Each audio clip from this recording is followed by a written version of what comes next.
Važiuosim, kur Panevėžį? Puiku. Tai ką, važiuojam, Jessica? Važiuojam.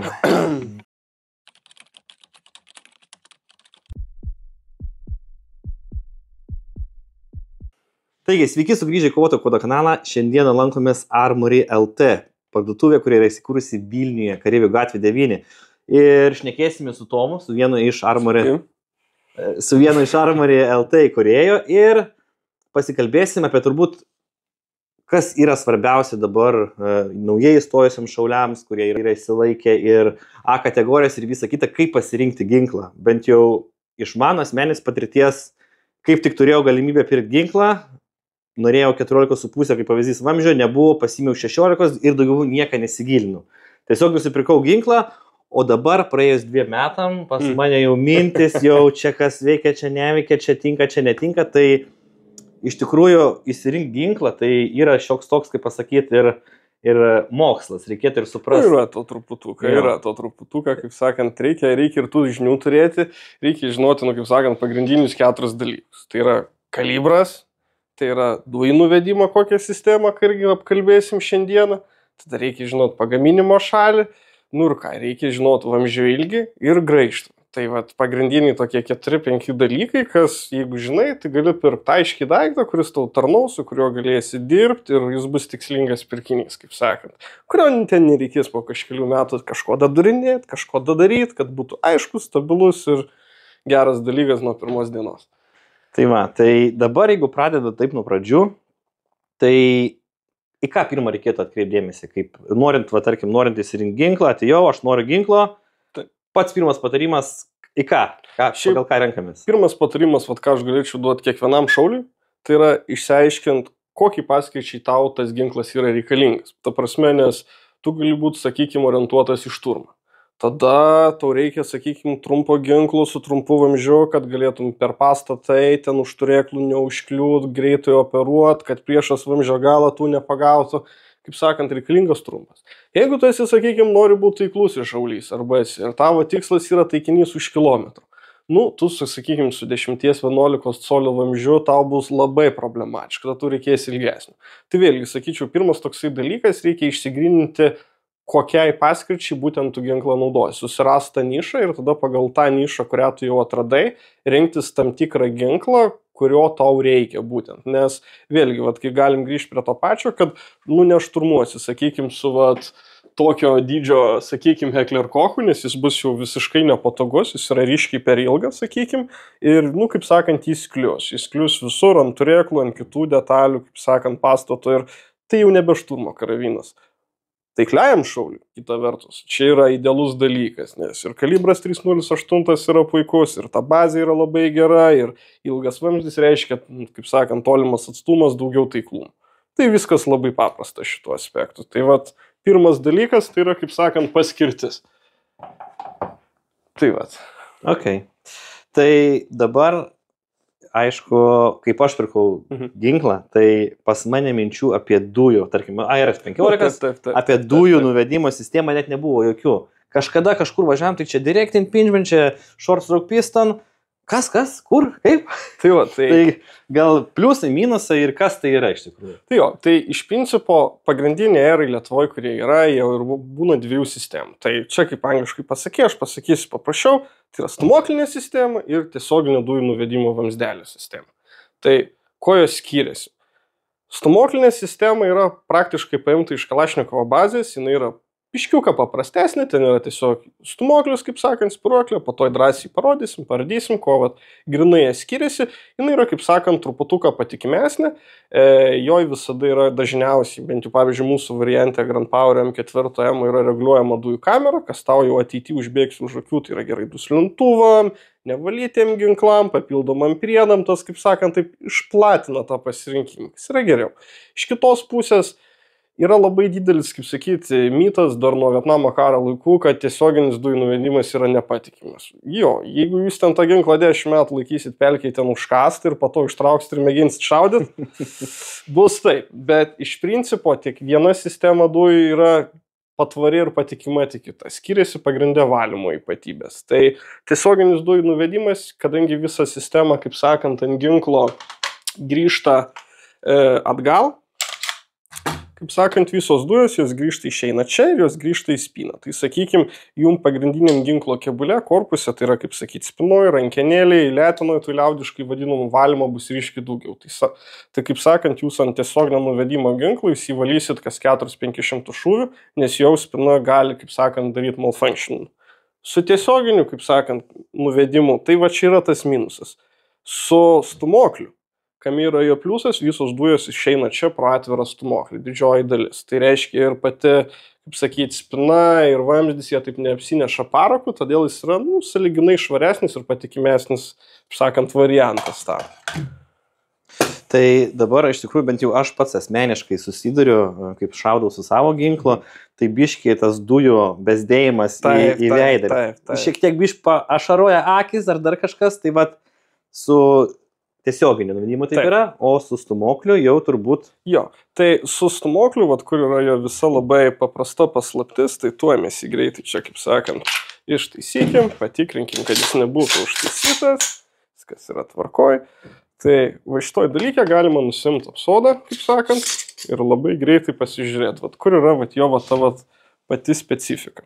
Kaip sakant, šitoj, kaip sakant, stumokliniai sistemai, jinai yra labai paprasta tuo, kad čia yra dujų reguliavimas ir jis yra reguliuojamas tokia, kaip sakant, paprasta detalė, jinai yra 3 taškų, kaip sakant, vadinamoji, tai yra 3 taškai, 2 taškai, 1 taškas ir nieko. Tai kai yra nieko, jis, kaip sakant, įsideda ir jis reguliuoja tavo dujų grįžimą į spyną.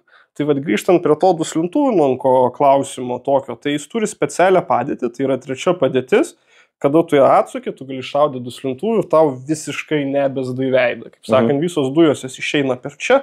Aišku, jeigu nustatysi ant tos padėties be duslintuvo, ginklas pradės streikti, nes jam biškiuko jau slėgio gali nebeužtekti, nes tas pralaidumas jis padidėja, kaip sakant.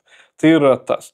Bet čia yra dar vienas toks pliusas būtent tokios sistemos. Aišku, tiesioginių dujų nuvedimo sistema, jinai irgi yra, kaip sakant, reguliuojama. Šitoj vietoj dažniausiai būna varžtai, kur tu gali susireguliuoti. Bet, kaip sakant, reguliuoti varžtus, kaip sakyti, esi kokioj tranšėjoj, miške, pratybose, kažką netaip nusireguliavai namie, po to nėra patogu ir nėra tikslu. Todėl, kad tu po kiekvieno, sakykime, pasukimo, tu turi vėl užsidėti duslintuvą, nusimti, žiūrėti, kaip reaguoja tai spina, ar besda, ar nebesda, ar turi reguliuotis ir padaryti daug šūvių. Čia su tokia sistema viskas yra jau atidirbta gamintojų, yra 3-4 padėtis, yra viskas aišku. Ir nereikia papildomai per daug mąstyti, galvoti, kaip čia pasidaryti, susireguliuoti savo ginklą, kad jis duslintuvų šaudytų teisingai. Tai va. O dabar šnekant, paminėjot apie slopintuvus, tai su stumokliu mes galim reguliuoti. Nusistatyti iš karto, kad su jau užsidėjus duslintuvą, jau jisai veiktų gerai. Dabar su direct impingementu. Tai su direct impingementu iš principo irgi yra tas pats galimas, reikia tiesiog, kaip sakant, turėti aerą, kuris turi būtent, kaip sakant, tą funkciją. Tai šiuo metu mes turim Perun Arms aerą, kur va šitoj vietoje yra, kaip sakant, 4 varžtai iš abiejų pusių. Juos galima, kaip sakant, suktis ir reguliuoti dujų kamerą tą progą. Bet turbūt ne visiems ginklam yra tokia opcija, ar visiems? Ne, kaip sakyti, dujų kamerą ant tiesioginio nuvedimo, pavadinkim, tai yra jau toks biškiai ekskliuzyvas, labiau į tą high-endinį jų ginklų pasaulį mes lendam, kur yra ir tie patys karabinai, jau jų neberasit, sakykime, už 1,3–1,4 tūkstančių eurų vertės. Tai yra jau, kaip sakant, į viršų ir aukštyn.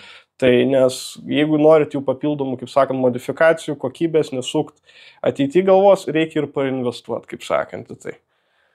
Ok. Tai dėl vamzdžio, pagal ką rinktis ilgumą, pagal savo specifiką, tą reikėtų pagalvoti, įsiaiškinom. Opcijos apie dujų nuvedimą irgi įsiaiškinom, pliusai, minusai.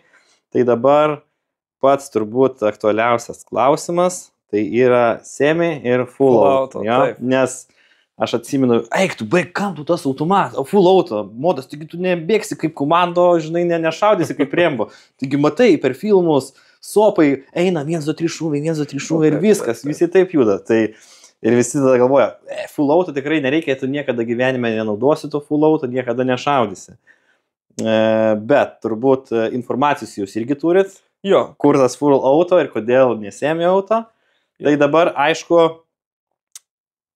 nusipirkt full auto, tai yra A kategorija. Taip, vienreikšmiškai. Tai kaip sakant, reikia jau praeiti papildomus to šaulių mokymus, gauti A kategoriją, bet vėlgi, Ta kategorija yra toksai, sakykime, slidus reikalas, jūs nebūtinai su A kategorija galite pirkti full auto. Tai kaip sakant, norit datuvės 30 arba, sakykime, desnės negu 10, jums jau reikia A kategorijos. Norit duslintuvo, reikia jau A kategorijos, kaip sakant, jeigu jūs, neturit sportininko pažymėjimą dėl duslintuvo.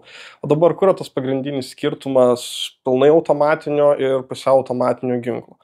Jeigu mes kalbam vien, sakykime, apie šturmą, galim pasižiūrėti šimtus milijonų, tikrai šimtai yra jų video Reddit'e visur, kur yra combat footage'as su ukrainiečiais, yra šimtai patirčių instruktorių jau lietuvių, kurie buvo ten, buvo čia, kurie atsineša legendas apie Hostomelį, kur ukrainiečiai tikrai gavo ryškiai malkų, nes turėjo, kaip sakant, pirmom karo valandom buvo apsiginkluoti, kai kurie su semi, kai kurie su auto, tai kai prie tos kontaktinės linijos ir paragavo, kas yra full auto ugnis, ir kai pamatė, kad jie negali jos supresinti normaliai su savo semi auto ginklais, ta doktrina pas juos pradėjo ryškiai kardinaliai keistis. Kitas dalykas - šūvių skaičius per minutę. Ką mes matom Ukrainai, pavyzdžiui, daug bendradarbiavom su 141 brigada, 426 brigada jūrų pėstininkų, su Azovu turim reikalų. Tai ką mes matom, kad pagrindė lieka, bent jau kiek jį operuoja, 3 paskirtis tokiam, sakykime, šauliškam aerui, M4, bendrai taip pačiai bazai. Tai yra, kaip sakant, šturmas, perimetras, kaip sakant, gynyba, kitaip tariant, arba dengiamoji ugnis. Tai kas yra šturmas? Šturmas, kada jūs, sakykime, einat kokioje gyvenvietėje, tranšėjoje, foxhole, jums yra maži atstumai, tai yra iki 15-20 metrų atstumas, kur laimi greita reakcija, trumpas ginklas, greiti sprendimai. Jeigu mes kalbam apie gynybą, vėlgi, dabartinė karyba yra išsiplėtojus taip, kad jeigu tavo atstumas nuo taikinių yra virš 100 metrų, tu kvieti arba artileriją, arba mechanizuotą diviziją, arba dronus. Dažniausiai dronus, nes tai yra, kaip sakant, pigiausia ir efektyviausia priemonė šiais laikais. Tai vėlgi, tas toksai tolimas metrų, kaip sakant, distancija irgi nėra efektyvi. Tai kas tada lieka? Tada lieka dar dengiamoji ugnis. Dengiamoji ugnis, tai kaip sakant, kada eina jūsų, kaip sakant, šturmo grupė, sakykime, mūsiškiai, juos reikia pridengti, šaudyti, tai vėlgi. Automatinė ugnis yra visiškai pranašesnė ant dengiamosios, todėl kad šūvių skaičius per minutę yra ryškiai didesnis. Tai kaip sakant, su semi jūs galite padaryti taip, kad padarysit jūs 10 šūvių su maža 10 dėtuve, po to priešas tiesiog iškirš galvą, pamatys, kur jūs esat, sekantį kartą jūs jau nušaus. Su automatiniu ugnim jūs galite pastoviai išlaikyti tą poziciją ir ryškiai ilgesnį laiką uždengtą. Tai irgi yra tas pliusas. Tai absoliučiai visos planetos kariuomenės tik tai, kaip sakant, fokusuojasi į full auto ginklus. Todėl, kad tas efektyvumas yra tiesiog neginčiamas. Aišku, kitas dalykas yra, kur Lietuvoje galima šaudyti su full auto ginklais. Tai šaudyklų dabar, kaip sakant, prieš kokius 1,5 metų, kai vos tik tai šauliai galėjo pradėti turėti auto kategorijas, full auto, nebuvo, beveik nebuvo. Dabar jau tikrai yra ne viena, ne dvi, tas pats TGR-as, šaudymo centrai, kur yra, kaip sakant, galima, poligonas, pratybos, jau yra jiems, kaip sakyti, ir mokomieji kompensatoriai, mokomieji imitaciniai šoviniai.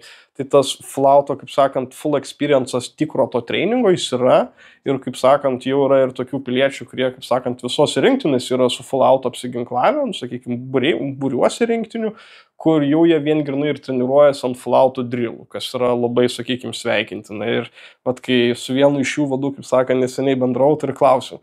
Sakau, Audriu, ar grįžtum tu, kaip sakant, iš semi į full auto? Ne, niekad. Niekad, sako. Tai, yra tas skirtumas ir jis yra ryškiai matomas. Tai, kad nereikia auto funkcijos ant karabinų, tai yra mitas. Visiškas. Kad naudosi tik tai tą semi auto ir tu čia kaip judėsi, kaip jūrų pėstininkas ir šaudysi tik į galvą. Tai...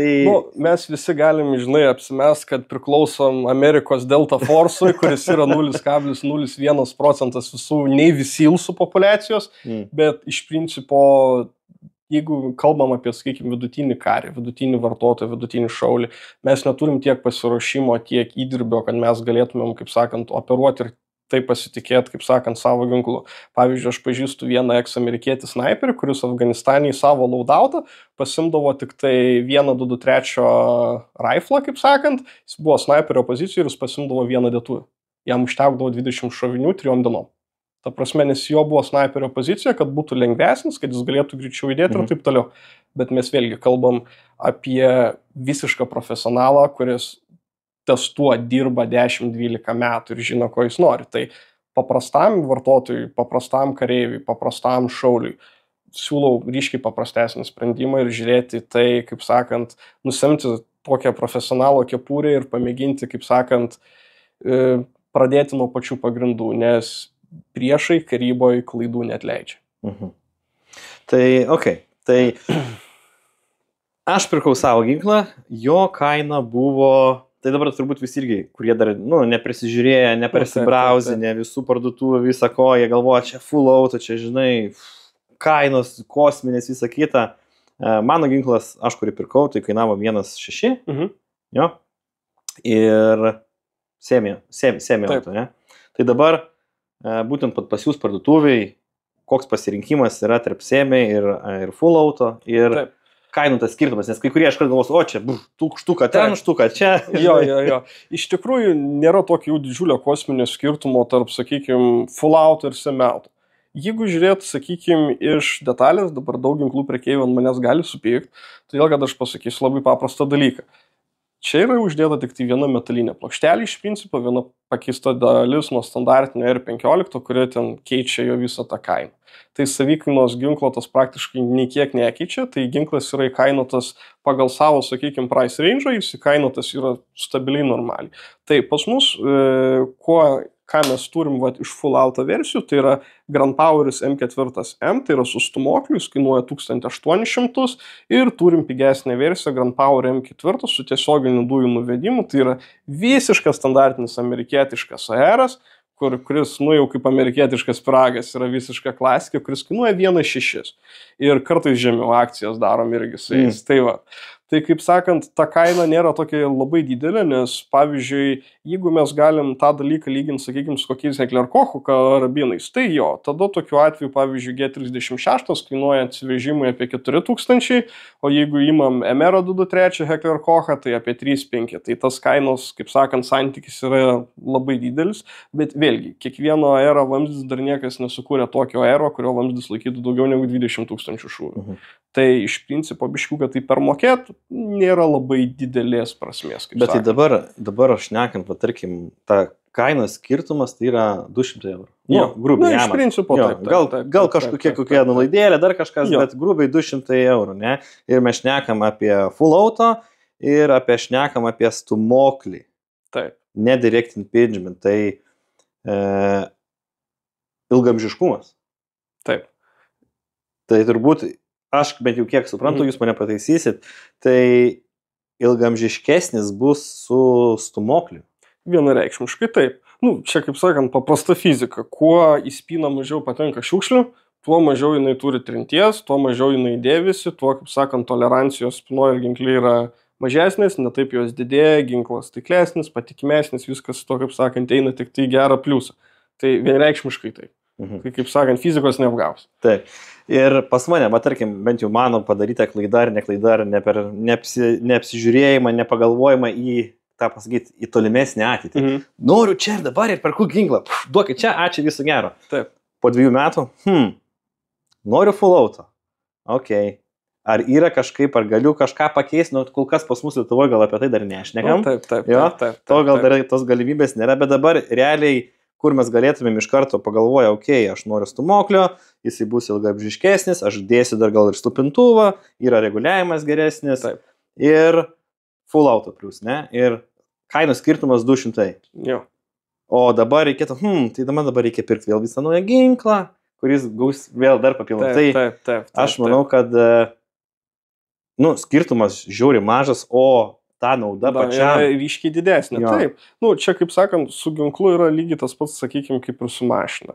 Niekada nedarykit skubotų ginklo pirkimų. Visada pačiupinėkit, pamėginkit pašaudyti su jais. Ir svarbiausia, supraskit, kokiai paskirčiai jo reikia. Jeigu jūs esat sniperis, nepirkit trumpo. Jeigu jūs esat, sakykime, šturmo pilietis, neimkite 20 colių, kaip sakant, vamzdžio, su kuriuo jūs negalėsit patalpoje į koridorių apsisukti vieną į kitą pusę greitai.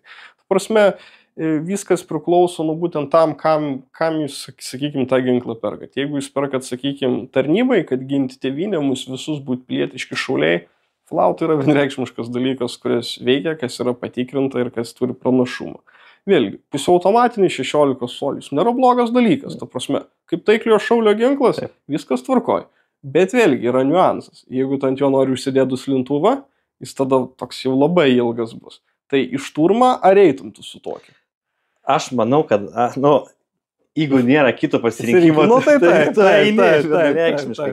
Bet bent jau dabar mano pačio, kaip pasakytas, visas tot procesas yra, ką man dabar su to ginklu daryti, tai aš vienareikšmiškai dabar aibolinu vieną iš Grand Powerio trumpą, tai vadinama šturmo, tarkim, ginklą. Ir dabar galvoju, tai aš galėčiau iš savo Aivį 16 colių pasidaryti į 16 gal dar 18 gal būtų labiau, bet į SPR, tarkim, tokį kaip reikia riflą, pasikeitė viską tokį biškį, jisai į tolimesnį šaudyti reikėtų, bet čia jau yra prabanga. Nes, taip, kaip sakant, papildomi pinigai, tau ir konversijos ir kiti dalykai tau kainuos ir praktiškai tada bus išleidęs 3 ginklų kainą, o, kaip sakant, operuosi dirbsi su vienu. Tai tos toksai, šito vietoj turėčiau sakyti, stabdau, kaip sakant, kaip pardavėjas, negaliu apgaudinėti šaulių, tai ko per daug tas irgi yra negerai. Aš ką pavyzdžiui visiems sakau, kas ateina link optikos, link kitų dalykų, pirmą pašaudykit, sakykime, mechaniniais taikikliais, geriau patupykit pinigus ne modifikacijoms, ne nuleistukams, ne tenai super duper termovizoriams, bet iššaudykit daugiau šovinių, pasimkit, kaip sakant, šturmo kursus pas protingus aro piliečius, instruktorius, kurie veda kursus, šaudyklose dažniau lankykitės, daugiau šovinių skirkit, taiklumą drilinkit, nes, kaip sakant, drillinimas, tai yra, kaip sakant, operatoriaus duona. Tai kuo jis daugiau šaudo, tuo jis šaudysi taikliau ir geriau. Tai, kaip sakant, kartais teisingesnis ginklas, biškiuką brangesnis yra ryškiai geriau negu pusiau teisingas ginklas su labai daug bombastiškų priedų, nes kartais iš to rašto gali ir išeiti iš krašto, nes pavyzdžiui, kaip pagal savo asmeninę patirtį galiu pasakyti, tai mano pirmas eras buvo Hanelis, ta prasme, CR223, su maču nuleistuku, su stumokliu, pasakiškas ginklas, viskas gerai, bet aš iš karto susipirkau, kaip sakant, neteisingus kolimatorius, neteisingus pretentorius, išleidau pinigus, kaip sakant, turėjau antrą kartą vėl jos pasikeis, nes pirmą, kaip sakant, pašaudžiau kokius 2000 šovinių su juo padariau ir supratau, kad man tai visiškai netinka, ką aš buvau nusipirkęs, ką aš turėjau ir vėlgi tai buvo toks, kaip sakyt, išmetimas pinigų į balą, nes po to, kur tu su juo dėsi, kaip sakant, kaip sakant, daiktą priedą. Tai vėlgi visada rekomenduoju nusipirkai teisingą ginklo bazę, pašaudyk per praskiją, suprask, kuo jinai valgoma, kaip jinai yra operuojama, o tada jau, kaip sakant, žiūrėk į priedus. Ar tau reikia duslintuvo, ar tau reikia termovizorius, ar tau reikia refleksaito, ar tau reikia redoto tiesiog, galbūt tu nori, kaip sakant, gripsą pasikeisti, tokį labiau pistoletinę rankeną, arba, sakykime, kaip tik tokį labiau aerinį išlenktą M16. Tai, kaip sakant, viskas tas ateina su jau praktika ir žiniom nuo ginklo naudojimo. Ok, tai viskas kaip ir aišku, apie vamzdį ilgį pašnekėjom, sistemas pašnekėjom, full auto, mitas, kad reikia tik teisėmi, full auto nereikės, nes mes ir tose pačiuose videose matom, kur Ukrainoje tranšėjo karas vyksta, tai net nebūna, ten žmogus iškiša, biškiai užsupresina ir viskas. Tai čia lygiai tas pats mitas, kaip tranšėjų karo nebebus, čia pirmas pasaulis. Taip nėra. Kaip nebūtų liūdna, bet panašu, kad grįžtame į tokį, kaip sakyt, pirmo pasaulinio, biškai tokį galbūt futuristinį cyberpunko scenarijų, kur skraido virš tavo galvos paukščiai, kurie mėto granatas, nes, ta prasme, vėlgi toks labai įdomus fenomenas su ukrainiečiais, kad šios praktiškai nebėra snaiperių. Visi snaiperistai perėjo į dronininkus, nes dronas yra, kaip sakant, pigiau, tu su snaiperiu, gali ten pavienių ten kažkiek, kaip sakant, priešų išguldyti, viskas tvarko, išlaikyti poziciją, bet su dronu tu gali ir tanką sunaikinti, ir tanketę sunaikinti, ir būrį piliečių, ir labai tiksliai tą padaryti, ir pastatą, kaip sakant, granatai mes bombą, tai yra tiesiog efektyviau ir tai yra pigiau. Ir prie to naujo kariuomenės standartų ir mūsų, kaip sakant, prieina ir Šaulių sąjunga turi pasidžiaugti, kad Europos sąjungoje yra pati didžiausia dronų gamintoja šiuo metu, ypač kovinių, tai yra toks labai sveikintinas dalykas, už tai Šauliams didžiulė pagarba, kaip sakant, reikia to, tai labai gera atgrasimo priemonė. Tai Jo, kaip sakant, tai aišku, prieš dronus reikalingas šatgunas visada. Geriausias dalykas, nes jau su fulauto, kad jis yra fulauto, kad ir daug šavinių, sėkmės pataikyti, tikrai.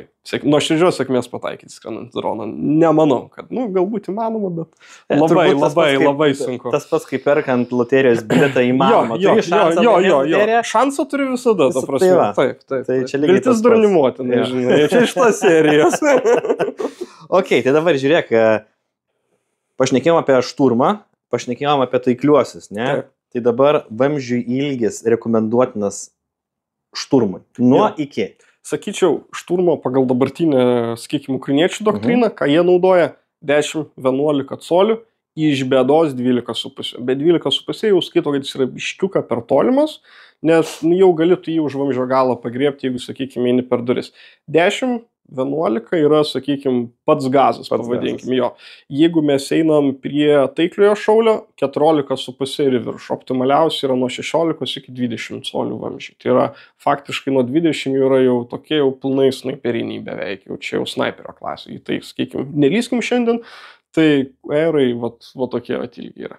Dar svarbu yra, kaip sakant, graižtvo apvijos, pats graižtvas, nes, kaip sakant, skirtingos apvijų skaičius yra skirtingiam, kaip sakyt, šovinio greinažui. Tai yra, kaip sakant, svoriai. Tai, kaip sakant, jeigu perkat, sakykime, norit visiško sportinuko, tokio labai malonaus vamzdžio, kad šaudėt iš mažo greino netolimais atstumais, rekomenduoju 1/10, 1/9, tai yra, sakykime, 52 greinų mylimiausias, kaip sakant, vamzdis. Jeigu jūs einat, kaip sakant, į NATO standartą, ruošiatės karui, šaudysit su 5,56 NATO, vienareikšmiškai reikia 1/7 graižto, 1/8, nes faktiškai 5,56 NATO, tas vadinamas liaudiškai šarvamušis, jis yra praktiškai identiškas 223 62 greinų. Tai, yra ten skirtumų, bet faktiškai yra identiškas. Tai, kaip sakant, 1,7 graižtvo vamzdis, 1,8, 1,6, jis yra labiau pritaikyta šaudyti 62 greinų šovinio, o kuo daugiau apvijų, kaip sakant, tuo tos, sakant, mažėja. Tai, pavyzdžiui, irgi buvo viena iš Vietnamo karo legendų, amerikiečiai turėjo tokį kaip ir mistišką 223 šovinį su 1,10 graižtų, tai buvo 46 greinai. Kaip sakant, tai jis buvo mažas, labai arti skrenda, labai greitas, labai smagus, bet visiškai nepasiteisino.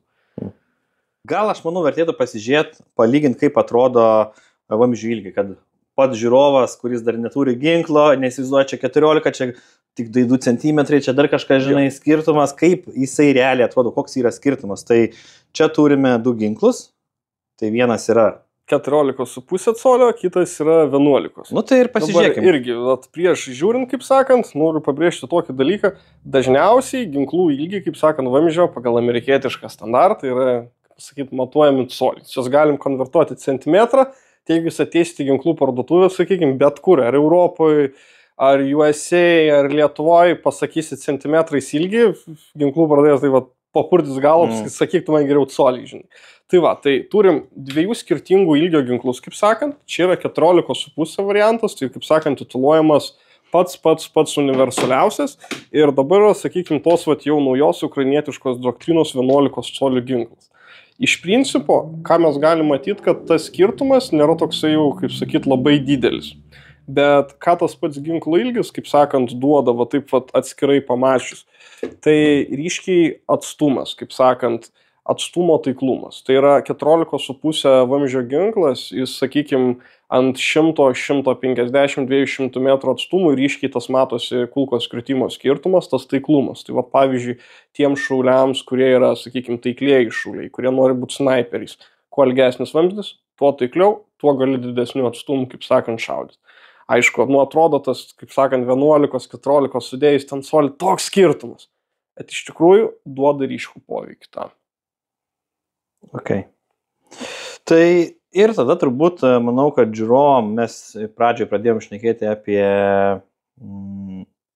sistemas, tai direct impingement, stumoklinis arba tiesioginis nuvedimas, tai turbūt gal reikėtų pasižiūrėti iš arčiau, kaip tai visa atrodo. Tai dabar pardysim ir pasižiūrėsim, koks vizualiai skirtumas ir turbūt biškai papasakosit, kur kas reguliuojasi.